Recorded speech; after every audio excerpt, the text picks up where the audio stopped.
you're watching Buy Now, Sell Now on ET Now, where we are celebrating Children's Day.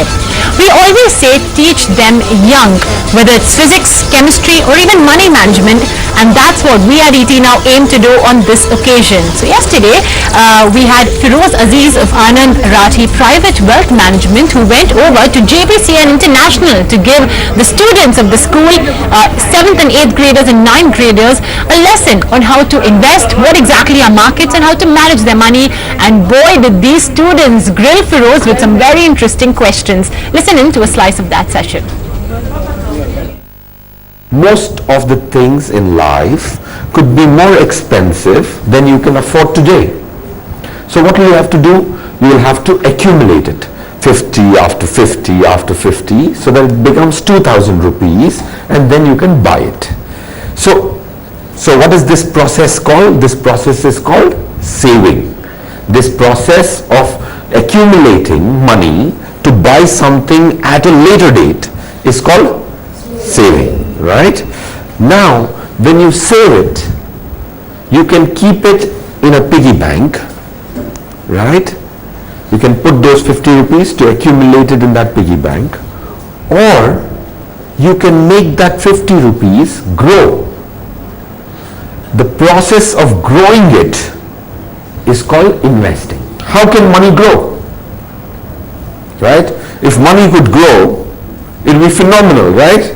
You just have some money and you leave it around and it keeps growing. How does it grow? When I take this 50 rupees, let's assume I lend it to a friend. I lend it to a friend, and he tells me that, Feroze, you're lending me this 50 rupees, you're being so kind. After 1 year, I will not just give you your 50 rupees back, but I will add 10 more rupees to it and give you 60, because you're being so friendly to me. You're giving me 50.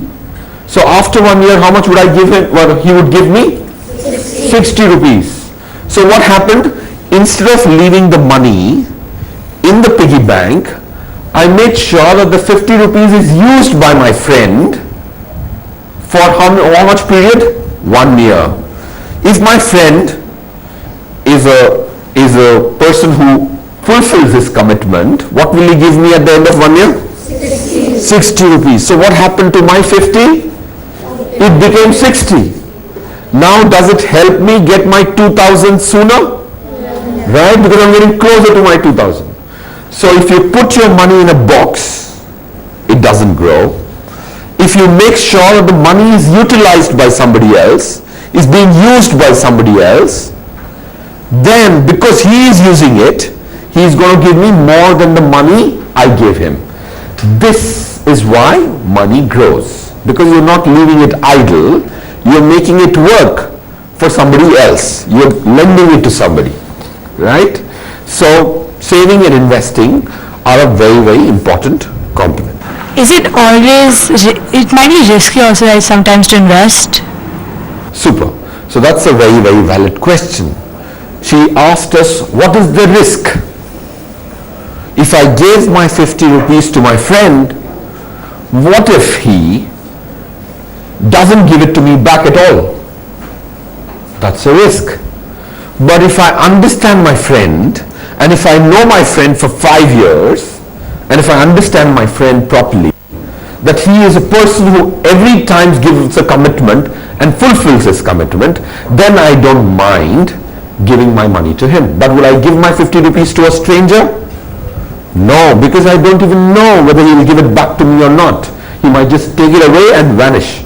So how are we going to lend to somebody unless I know that friend of mine for long periods of time?